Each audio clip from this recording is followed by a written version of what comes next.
Bonjour tout le monde. Salut Ongmi, comment ça va? Salut Rachel, salut tout le monde. En forme? Très en forme. Bon et vous? Super. Bonsoir à tous, comment ça va tout le monde? Aujourd'hui, on fait une session très spéciale avec un sujet bac. C'est un sujet qu'on a repris de l'an dernier, 2021. Il aurait pu tomber s'il y avait l'épreuve. Donc, on va le faire en entier aujourd'hui. Alors, pas le sujet, mais un exercice sur une étude de fonction. Je vais faire quelques rappels de cours au fur et à mesure. Vous allez voir qu'on va parler de fonctions de référence, de limites, d'asymptotes, que des choses que vous adorez. Alors, je vais vous laisser avec Ongmi. Moi, je vais repasser derrière la caméra pour répondre à vos questions. J'espère que vous avez tous feuilles, stylo, calculatrice, la calculatrice du bac, tout votre matériel parce que pendant 1 heure, vous n'êtes qu'à nous. On ne vous partage avec personne d'autre. Éteignez vos téléphones et mettez-vous dans votre bulle. 1 heure de maths, c'est parti. Bon courage, C'est Ongmi. bon, vous êtes prêts? Tout le monde est prêt? Allez, c'est parti. Aujourd'hui, le sujet étude de fonction, on va démarrer avec une fonction extrêmement classique que vous voyez tout le temps, ça tombe une fois sur deux au bac. C'est une fonction qui implique les exponentielles. Donc, qu'est-ce qu'on voit ici? On voit une fonction définie sur l'intervalle 0 à plus l'infini par cette expression. Donc, exponentielle de x divisé par x. Petit rappel sur le domaine de définition. Ici, c'est super simple. À chaque fois, au sujet du bac, on va vous donner le domaine de définition, c'est-à-dire les intervalles sur lesquels la fonction peut être définie. Ici, si on ne vous avait pas donné de domaine de définition, il faut savoir que lorsque vous voyez, et c'est un sujet que Rachel avait rappelé la dernière fois, lorsqu'on voit une fonction définie par un quotient, il faut avoir une vigilance accrue. Lorsque la fonction est définie par un quotient, le dénominateur ne doit pas être nul. Donc, les valeurs interdites vont être celles qui annulent le dénominateur et dont les intervalles de définition vont être tout R à l'exception de ces valeurs interdites. D'accord? Ici, c'est beaucoup plus simple. La valeur interdite, on sait, c'est 0. Elle n'est pas dans l'intervalle de définition ici de la fonction, puisque la fonction est sur 0 à plus l'infini, excluant 0. Voilà pour le petit commentaire de départ. Première question, préciser la limite de la fonction f en plus l'infini. Alors, peut-être avant de m'aider sur la limite, je vais juste faire un petit rappel pour retenir les limites des fonctions de référence. Je sais que vous aimez bien retenir les formules. Moi, ce que je vous conseille, c'est de retenir les graphiques des fonctions de référence. D'accord? Dans la fonction exponentielle, il faut savoir qu'il faut avoir en tête qu'elle est représentée par une courbe comme ça. Qu'est-ce que ça veut dire? C'est quoi la limite en moins l'infini quand vous voyez ce graphique? En moins l'infini, la fonction exponentielle. 0, absolument, puisque ici, lorsque on se rapproche, on va vers moins l'infini, on se rapproche ici sur l'axe des ordonnées de la valeur 0. En plus l'infini, c'est donc, la limite est de plus l'infini. Donc, de manière générale, quand vous avez une fonction en tête, pensez surtout au graphique et ne retenez pas les formules. D'accord? Lorsque vous avez une fonction polynomiale du second degré, donc sans hésitation, vous savez que les limites en plus et moins l'infini pour une fonction du second degré de ce type-là sont de plus l'infini à gauche et plus l'infini à droite. La question ici, elle est un petit peu plus difficile. On vous demande la limite de exponentielle de x divisé par x. Alors, Emen, qu'est-ce que tu me dis? C'est plus l'infini. Alors, pourquoi? Parce que par croissance comparée. Voilà. Donc, devant ta copie, tu ne dis pas que c'est plus l'infini. Tu expliques Oui. le pourquoi. Effectivement, par théorème de croissance comparée, donc je rappelle pour tout le monde, le théorème de croissance comparée, il s'applique lorsque vous êtes devant des formes indéterminées de limites. Or, qu'est-ce qu'on a ici? En haut, la limite de exponentielle de x en plus l'infini, c'est plus l'infini. En bas, x tend vers plus l'infini. Donc, on a une forme infini sur infini. C'est donc une forme indéterminée. FI. Et effectivement, quand il y a du exponentiel et du x ou x puissance n, on utilise le théorème de croissance comparée. Alors, il y a deux versions au théorème. La première version, lorsqu'elle est en plus l'infini, c'est de dire que la limite de exponentielle de x sur x puissance n, donc pour n appartenant aux entiers naturels, en plus l'infini, ceci tend vers plus l'infini. Et si je te dis x puissance n multiplié par exponentielle de x, voilà, pour n appartenant aux entiers toujours. Et là, c'est pour la limite vers quelle valeur? Vers moins l'infini. C'est là que c'est problématique. Pourquoi c'est problématique?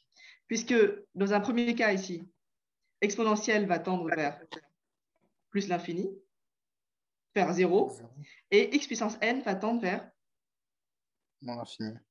Voilà, en fonction de n. Mais ici, en C'est l'occurrence, une FI, ça aussi. voilà, donc c'est une FI. Et ça tend vers 0. Ça tend vers 0. Ce qu'il faut retenir des théorèmes de croissance comparée, c'est lorsque vous avez x ou x puissance n et exponentielle de x, c'est toujours l'exponentielle qui gagne. L'exponentielle gagne toujours sur les polynômes. De la même manière, lorsque vous avez x et le logarithme, c'est toujours x qui gagne par rapport au logarithme. D'accord? Donc, effectivement, on arrive à limite de exponentielle de x divisé par x en plus l'infini, c'est plus l'infini. OK. Qui veut faire la deuxième question? Là, on parle d'asymptote.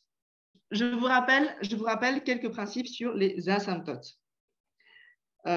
Une asymptote, attention, c'est une droite, et quand on dit asymptote à quelque chose, c'est une asymptote à une courbe, d'accord? Pas asymptote à une fonction. Il y a trois types d'asymptotes. Les asymptotes horizontales, les asymptotes verticales et les asymptotes obliques.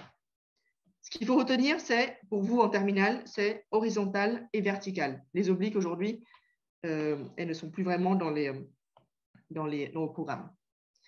Alors, quand on parle d'asymptote, il y a une notion qui est importante, c'est une notion de convergence. C'est-à-dire que la fonction, lorsqu'elle va avoir un comportement où elle va se rapprocher et va épouser une forme sans jamais toucher une droite, et bien cette droite-là, c'est une asymptote.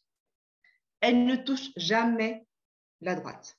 Elle va tendre vers l'infini ou vers une valeur, une droite. Elle va prendre le comportement d'une droite en plus l'infini ou en une valeur. Et donc, si je reprends le graphique ici, une asymptote horizontale, comment est-ce qu'elle va être déterminée? Elle va être déterminée par une limite de la fonction lorsqu'elle tend vers plus l'infini ou moins l'infini. Autrement dit, lorsqu'une fonction en plus l'infini, lorsque x tend vers plus l'infini ou moins l'infini, lorsque cette limite-là est une limite finie réelle, eh bien, la droite d'équation y égale à ce réel-là, c'est une asymptote horizontale à la courbe. D'accord? Graphiquement, ça a du sens. Hein? Graphiquement, ça veut dire que votre courbe, elle va faire plein de choses, et puis à un moment, elle voudra aller plus bas, ou n'importe quoi, plus haut, plus haut. Elle ne pourra pas, elle va être confrontée à un plancher ou un plafond, et ce plancher ou le plafond, c'est la droite horizontale d'équation y égale à 1. C'est ça le principe d'une asymptote horizontale. L'asymptote, donc là c'est horizontal. L'asymptote verticale, eh ben, c'est l'opposé. Ici, une fonction va aller vers une certaine valeur, et puis elle ne va plus pouvoir aller plus loin. Là, c'est un plancher, dans le cas horizontal, c'est un plancher ou un plafond. Ici, il faut imaginer dans le cas vertical un mur. Donc la fonction, elle va être comme ça ou elle va être comme ça, mais elle va se confronter à un mur. Eh bien, on écrit de manière suivante, limite lorsque x tend vers, cette fois-ci, une valeur a, cette limite-là va exploser contre le mur. Donc ça va être plus l'infini ou moins l'infini. Et ça, c'est caractéristique d'une asymptote verticale. Alors, la question ici, c'est quoi? Justifier que l'axe des ordonnées est asymptote à la courbe CF. Qui veut m'aider dans cet exercice? Comment est-ce que tu peux démontrer ça par rapport à ce que j'ai écrit ici, par rapport à la définition? En cherchant les limites. Ouais, en cherchant les limites. On fait ça ensemble. Donc, si on te dit que l'axe des ordonnées est une asymptote, donc elle est forcément une asymptote horizontale ou verticale? Horizontale. L'axe des ordonnées, c'est quel axe? Ah non, verticale. Ouais, l'axe des ordonnées, c'est cet axe-là. D'accord? Donc déjà, si on te dit montrer, justifier que l'axe des ordonnées est asymptote, ça veut dire que on te dit qu'il y a une asymptote verticale. Verticale, ouais, verticale. Donc tu vas chercher une asymptote verticale. Alors, s'il y a une asymptote verticale, ce serait... La limite, elle doit être de soit plus l'infini, soit moins l'infini. Voilà. X tend vers A. Lorsque X tend vers A, ouais, et A ici est égal à combien? Ordonnée, ici, l'équation de l'axe des ordonnées, c'est quoi? Y égale AX plus B. L'axe des abscisses, tu vas avoir comme équation Y égale à 0. L'axe des ordonnées va avoir comme équation X égale à 0. D'accord? Puisque pour tous les points qui sont ici, Y peut prendre toutes les valeurs, mais ils ont un point commun, c'est que leurs X sont égales à 0. Pareil, ici, tous les points de l'axe des abscisses, ils peuvent avoir plein de points différents et des abscisses différents, mais leur point commun, c'est Y, leurs Y ici, sont tous égales à 0. D'accord. Donc ici, tu veux montrer que la droite d'équation X égale à 0 est asymptote. ACF. Alors, comment tu fais ça? On fait f de x égale à 0. On résout l'équation. Toi, tu veux montrer que f de x est égal à 0? On doit chercher x égale à 0. Alors, si tu veux montrer que f de x égale à 0, tu vas chercher autre chose. Quand on écrit f de x égale à quelque chose, ça veut dire qu'on va chercher les points d'intersection entre l'axe des abscisses et la courbe CF. C'est ça que ça traduit, f de x égale à quelque chose. Mais ça, ce n'est pas ce que tu cherches. Ici, tu veux montrer que la droite x égale à 0 est asymptote. Autrement dit, tu veux utiliser la définition que j'ai donnée juste ici. Donc, du coup, on cherche la limite de f de x quand x tend vers 0. Voilà. Donc, tu calcules la limite de f de x lorsque x tend vers 0. Alors, qu'est-ce que tu peux dire? Eh bien, le numérateur, il tend vers quoi? Vers 0 plus. Lorsque x tend vers 0, exponentielle de 0 tend vers 1. Tend vers 1, voilà. Et en bas, x de 0, de 1 sur x, donc, sachant que x est strictement supérieur à 0, de 1 sur x est égal à plus l'infini. Lorsque x tend vers 0, 1 sur x tend vers plus l'infini. Donc, par produit, ça fait 1 sur plus l'infini. Attention, là, c'est 1 fois plus l'infini, puisque j'ai ici 1 sur x. Je n'ai pas écrit x, tu vois. Donc, ça fait l'un fois l'autre. Lorsque x tend vers 0, quand x est strictement supérieur à 0, c'est donc par produit 1 fois plus l'infini, c'est égal à plus l'infini. Plus l'infini. Voilà. Tu peux donc conclure que y a une asymptote verticale. Voilà. Quand 0 tend vers quand x tend vers 0. Voilà. La bonne rédaction, c'est de dire que la droite d'équation x égale à 0 est donc asymptote CF. D'accord? Oui. La droite d'équation x égale à 0 est asymptote à une courbe, pas à une fonction. C'est bon? Oui. Merci bien. On continue. Merci. Donc, on a donc montré ici la limite. On a donc une asymptote. Moi, ce que j'aime bien faire, et ce que je vous recommande de faire, c'est de ne pas vous jeter tout de suite sur la calculatrice. D'accord? Mais de faire ce que, à peu près, tout le monde fait, même dans les études supérieures, on le fait, c'est commencer à essayer de comprendre un petit peu le comportement de la fonction en gribouillant sur un brouillon. Donc, on sait que la fonction, là, elle est définie sur 0 à plus l'infini. Donc, on va rester dans le domaine ici à droite du plan. On sait que la limite en plus l'infini est de plus l'infini. Donc, ça veut dire qu'on sait que la fonction elle va tendre quelque chose vers là. D'accord? Elle ne va pas faire ça. Elle ne va pas tendre vers 0. Elle ne va pas tendre vers... Donc, on sait qu'elle va faire quelque chose comme ça. Et on sait que en 0, elle va tendre vers plus l'infini. Donc, ça veut dire qu'elle va faire quelque chose comme ça. Et entre les deux, pour l'instant, on ne sait pas trop ce qui se passe. D'accord? Ça, c'est les informations qu'on a aujourd'hui. Hongmi, Dis-moi. on a une question de Iba qui demande pourquoi la limite de 1 sur x est plus infinie. Donc, j'imagine quand x tend vers 0. Est-ce que tu peux juste lui montrer graphiquement? Je pense que Bien ça sera sûr. plus simple à Bien l'écrit. sûr. Bien sûr. Alors, il y a deux moyens de voir ça. Il y a un moyen chiffré. Moi, ce que j'aime bien faire quand tu regardes x tend vers une valeur, c'est de prendre des valeurs, d'accord, qui se rapprochent de 0. Donc, tu commences par, lorsque x est égal à 1, bah, tu sais que 1 sur x, c'est égal à 1. Pas de problème. Lorsque x est égal à 10, tu sais que 1 sur x est égal à 0,1.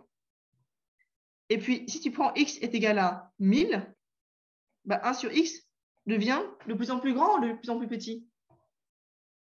De plus en plus petit. Et donc, lorsque x tend vers quelque chose qui tend vers plus l'infini, 1 sur x tend vers 0. Et inversement, lorsque x tend vers 0, tu vas diviser par quelque chose de plus en plus petit, donc tu vas avoir quelque chose de plus en plus grand. D'accord? Deuxième manière de voir, c'est de regarder le graphique de la fonction 1 sur x. Le graphique, il fait quoi? Il fait ça. Et quand x tend vers 0, donc là, moi, je suis sur la courbe, je me balade sur la courbe, je n'ai pas le choix, hein, je suis dessus, et je m'approche de x de 0. Et hop, je monte, je monte, je monte, et là, je vais vers plus l'infini. OK? Voilà deux manières de retenir. Je préfère la méthode du graphique, même si l'autre peut marcher aussi. Allez, on continue. Deuxième question. Montrer que pour tout nombre réel x dans l'intervalle de définition, on a cette valeur pour la dérivée f' de x. Donc, je rappelle l'expression de la fonction exponentielle de x sur x. On vous demande de calculer l'expression de la fonction dérivée. Ici, qu'est-ce qu'on reconnaît typiquement? On reconnaît une forme qui peut m'aider. Alors, on reconnaît la forme U sur V. U sur V, génial. U ici, c'est E de X. E de X et V ici, c'est X. X. Et c'est super simple, hein, c'est le cas hyper sympa. Tu dérives ça, comment tu dérives ça? Bon, alors, U', du coup, c'est E de X. Ok, U sur V, que je dérive, ça donne quoi déjà la forme? Ah oui, U', moins V', sur V carré. Sur V carré, génial. Donc la fonction, si je dérive, ça donne. Donc, du coup, ça va donner E de X moins E de X fois Exponentielle de X. X, ouais, fois V. Ouais. V, c'est quoi? X Fois X, ok. Moins, moins exponentielle de X. ok. V' ici, c'est quoi? C'est 1. 1, ok, fois, Et exponentielle de X. ok, U exponentielle de X. Le tout sur V au carré, donc Non, X carré. X carré. On n'est pas très loin là, hein. On n'est pas très loin. En fait, il faut factoriser par E de X en numérateur. Absolument. Il faut factoriser. Donc f' de x est égal à Je factorise par quoi? Par E de x e de x. OK, ça me fait x moins 1, sur x carré. x carré, et c'est gagné. C'est bien ce Et qu'on nous voilà. demande de démontrer. Trop facile. Tu vas rester avec moi. On fait la suite. C'est trop facile. Déterminer les variations de la fonction f sur l'intervalle 0 plus l'infini. Si je reprends le graphique là, que j'ai commencé à dessiner, Oui. ça va commencer par être quoi entre 0 et plus Alors l'infini? là, on dirait plus que ça va commencer par être décroissante, puis croissante. Plus croissante. Et puis entre les deux, on ne sait pas trop ce qui se passe. Il peut se passer plein de choses. Hein. On ne sait pas, mais on sait que ça va finir par un truc qui monte et ça commence par un truc qui descend. OK. Je garde dans ma tête, ça, c'est des réflexes que vous devez avoir, d'accord, qui peuvent vous sauver la vie. Parce que vous enfoncez tout de suite sur une calculette et il suffit d'une erreur où vous tapotez vos touches pour que vous puissiez plus vérifier. Qu'est-ce que je fais pour déterminer les variations? Alors, pour déterminer les variations, alors il faut déterminer le signe de f' de x. OK. Signe de f' de x. OK. Je t'écoute. Alors déjà, on peut remarquer donc que c'est un quotient et donc obligatoirement x carré sera différent de 0. D'accord. Et donc, pour que du coup, il faudrait voir quand est-ce que le numérateur est égal à 0. D'accord. Du coup, on fait e de x facteur de x moins 1 est égal à 0. D'accord. Donc, on va chercher les endroits où la fonction est supérieure ou égale à 0. Ce que tu peux faire ici, lorsque tu as quand tu as plusieurs étages comme ça, avec un numérateur qui est un produit et puis un dénominateur, tu peux faire directement un tableau. En fait. X, je sais que je suis entre 0 et plus l'infini. Le 0, il n'est pas défini. Le premier, c'est exponentiel de x. Il est comment? Alors, on sait qu'un exponentiel n'est absolument jamais nul et il est toujours positif. Positif, OK. X moins 1. Alors, il va s'annuler en 1 OK. et du coup, À droite, il est donc à droite, ça sera plus plus. et À à gauche, gauche, moins. moins. T'es sûr? Euh, Bah oui. Bah oui. Et x carré? Ah, x carré, bah, c'est toujours positif et il faut une double barre en 0. Enfin, Alors, en x carré, non, parce que lui, il a droit à l'être égal à 0. Mais en oui, revanche, mais je veux dire pour le quotient. au final, absolument. Au final, ici, j'ai pas le droit. Et ici, qu'est-ce que j'ai comme signe? Tac, Euh, tac. 0 en 1. mhm. À droite. Du coup, à droite, ça sera moins. À droite, ici? T'es sûr? Non, non, non, non, bah si. Plus, plus, plus, Ah oui, non, non, c'est vrai, parce que graphiquement, oui, plus. Enfin, plus. Et et à plus. gauche, Et plus ici, j'ai aussi, du du coup. plus. Plus, plus, moins, ça me fait Moins. un moins. Ah bah si. Ah, c'est pas très loin de ce que j'avais imaginé. Mhm. Donc en fait, ce qui est entre les deux, c'est un truc comme ça, quoi. Et quand est-ce que ça change là? Quand est-ce que ça commence à remonter? En 1? Bah ouais, en 1. C'est là où tu as une Là où f' de x annule. Enfin, f' de x annule, et donc tu vas avoir une tangente verticale. Horizontale. horizontale. OK?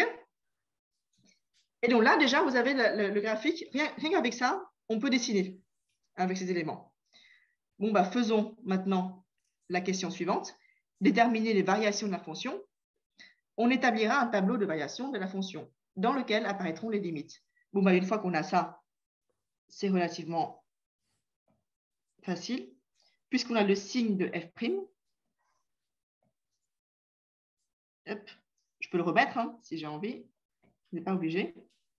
Et la variation de f, donc 0 ici, plus l'infini là. Je replace le 1. Je sais que la dérivée s'annule. Ici, double barre. À Mhm. gauche, je reprends juste le signe, plus. Et donc, pour les variations, tu conclus avec moi. Oui, du coup, donc sur 0,1, la fonction est décroissante. Et sur Voilà. 1 plus l'infini, la fonction est croissante. Voilà. Et en termes de limite? Bah, du coup, on va calculer. On va remplacer x par 1. Les limites ici, là? Non, Enfin, à gauche et à droite. Ah, juste à gauche, à droite? D'accord. Ouais. Du coup, ça sera plus l'infini et plus l'infini. Plus l'infini, c'est ce qu'on avait calculé juste avant. Hein. Ici, ici et ici. Et ici, pour en 1, qu'est-ce que j'ai comme valeur? E de 1 en E. J'ai bien E. D'accord? Je remplace x ici par 1. Exponentielle de 1 divisé par 1, ça fait bien exponentielle tout seul, ça fait E. Super. Merci beaucoup, Ilan. Merci. T'as bien géré? T'as grave géré. On continue la suite. Allez, ça devient plus sympa, là. Quelqu'un de motivé? Quelqu'un encore de réveillé? La question, soit M un nombre réel. Préciser en fonction des valeurs du nombre réel le nombre de solutions de l'équation f de x égale à M.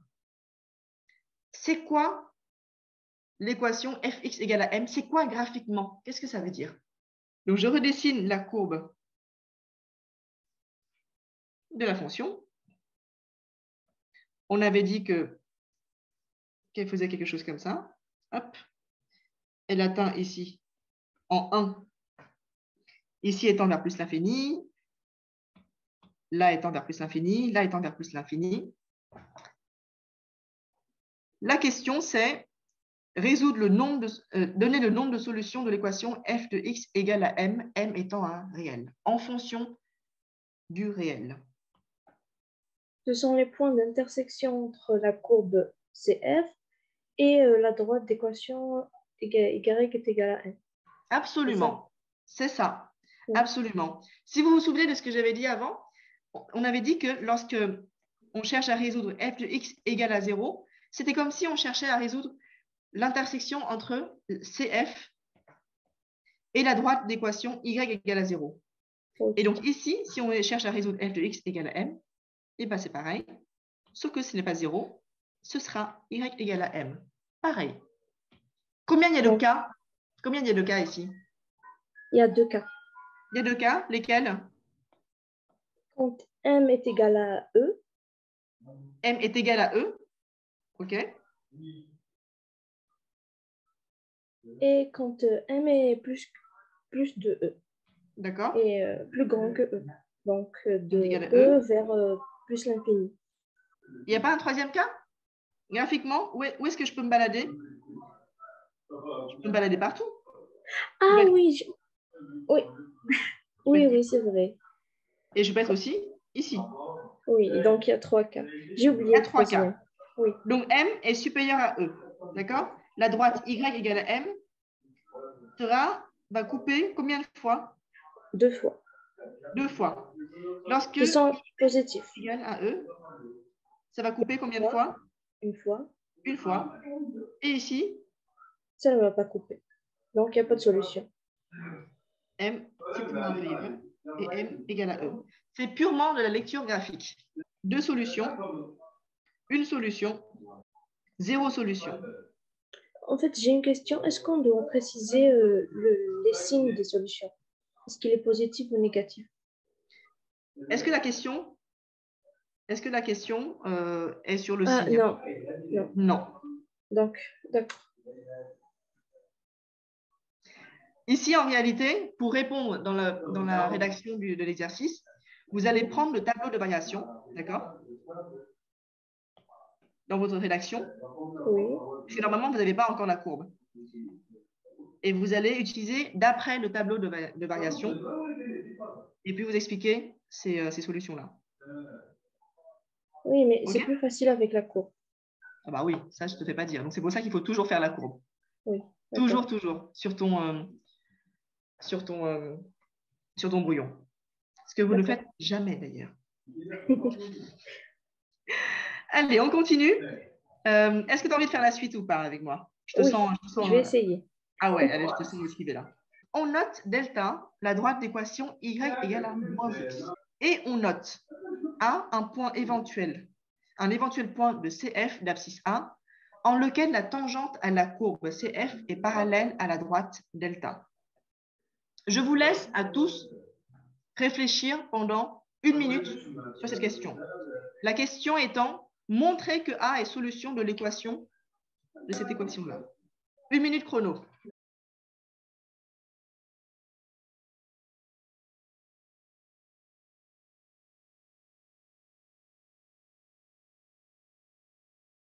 Pour faire cette question, il faut absolument avoir la courbe en tête. Voilà. Et je dessine à droite l'équation y égale à moins x. Comment est-ce qu'elle va être? Comment est-ce que je la dessine? La droite d'équation y égale à moins x. Elle doit être absolue. C'est quoi? C'est?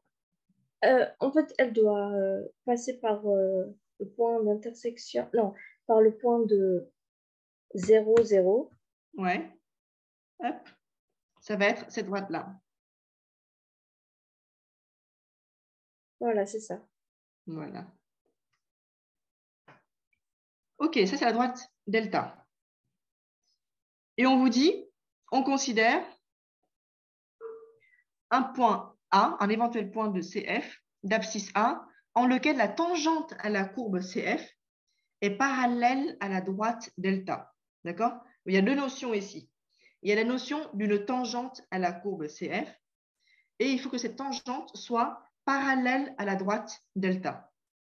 Je vais vous dessiner plein de cas possibles. Donc, les tangentes, elles ressemblent à quoi? Vous allez avoir ça comme tangente. Vous allez avoir ça comme tangente. Plein de tangentes différentes à la courbe CF. Donc, ça, c'est pas possible. Ça comme tangente. Et puis, il y en a une qui va être parallèle. Voilà. Elle va être parallèle, comme ça, à la courbe, à la droite delta. Et cette droite-là, elle va être à un abscisse, qui est de l'abscisse A. Et on vous demande de montrer que ce point A, il est solution de l'équation exponentielle de x moins 1 plus x carré égale à 0. OK. Je t'écoute. Donc, puisqu'ils sont parallèles, donc je suppose que f' de A est égal à moins 1. Voilà. F' de A est égal à moins 1. On va s'attarder un petit peu pour expliquer à tout le monde pourquoi est-ce que f' de A est égal à moins 1. On a deux informations ici. On sait que cette droite-là, elle est tangente à CF au point A. Donc, la pente de cette droite, ici, est forcément de f' de A. C'est la définition même de la tangente au point A. D'ailleurs, est-ce que tu peux me rappeler quelle est l'équation de la tangente ici? L'équation de cette droite-là, delta prime. Ah, moins x. Non, moins 1. Oui, mais sans connaître déjà, sans connaître la pente moins 1, quelle est l'expression générale Ah oui, d'accord. de l'équation d'une tangente? C'est f' de A, F' de A x moins 1, x moins A, fois x moins A, ouais, plus f de A. plus f de A. Très bien. Voilà. Donc là, c'est la première information qu'on a. Numéro 1. Deuxième information qu'on a, on sait que cette droite est parallèle à la première. Donc, la pente de la droite est forcément, elle a la même pente que la droite delta. Oui. Or, la droite delta a pour pente moins 1, puisque son équation est y Moins égale à moins 1 fois x. Donc, la pente, c'est bien moins 1. Donc, deuxième information, ça nous dit que f' de A doit donc être égal à moins 1. Ça, c'est le point de départ, ensuite, pour arriver à la solution. Donc, une fois que j'ai ça, qu'est-ce que je peux dire ensuite? Donc, au lieu d'écrire f' de A, donc on va écrire e de x fois x moins 1 plus x au carré. C'est ça. Ah oui, donc voilà, c'est ça. Bah oui, c'est ça. Est égal. Oh, oui, en Là, fait, là. j'ai oublié la formule, c'est pour ça. Voilà. Donc, ça est égal à moins 1. Donc, autrement dit, si j'écris f' de a, c'est égal à exponentielle de a. A. Donc, je remplace x par a ici, tout simplement. Oui. Fois A moins 1 absolument, divisé par sur A au carré. a au carré. OK. Et ça, Est c'est égal égal à à moins 1. a moins 1. OK. Ensuite, Donc, E de A fois A moins 1 est égal à moins A au carré.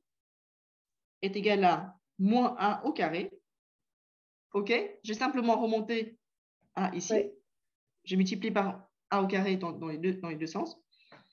Autrement dit, E de A fois A moins 1 plus A au carré est égal à 0. est égal à 0. Donc, a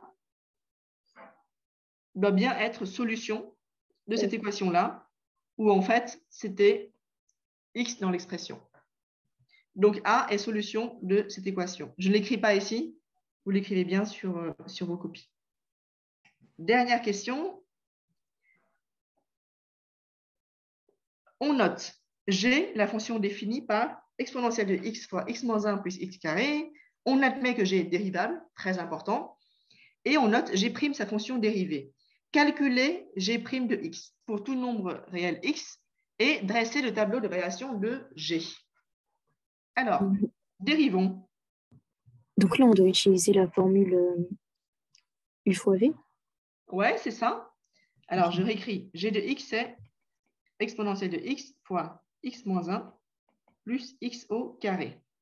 Qui est u et qui est v ici? Donc U, c'est exponentielle x et V, c'est Okay. x moins 1. Allez, on dérive tout de suite parce qu'on est grand, on est en terminale. Donc U'V, ça va nous donner, donc U'V, ça va nous donner exponentielle x fois x moins 1, entre parenthèses,